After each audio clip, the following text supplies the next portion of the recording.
అట్లట్లా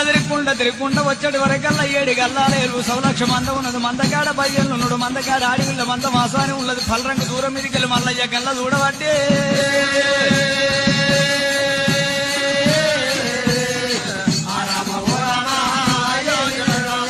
చూడవమ్మ ఓ భామ సవలక్ష మందానాది మాయన్న బయ్యన్న మా అడవిల్ల మాసాని ఇగో ఒక మాట ఆడ ఉన్నోడు మా అన్న బయ్యన్న పక్కకున్నది మా చెల్లె మందమాసాని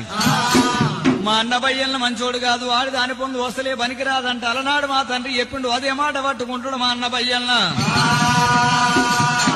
కొంకిరి గడ్డతోటి దెబ్బ కొడతాడు పలుగురాళ్ళు అందుకొని ఇసురు కొట్టి నీ కాలు రెక్కలు ఇరు కొడతాడేమో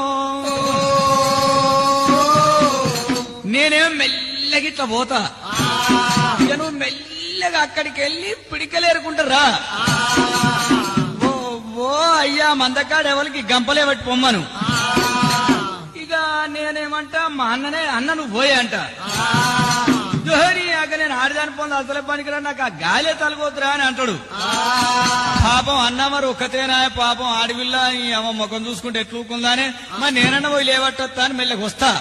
ఇక వచ్చి ఇక నీ గంపలు ఏవాడతా గంపలు ఏవట్టి ఇక అట్టి అడుగులుతుందా ఇక మాటల మాట ఇక అంతే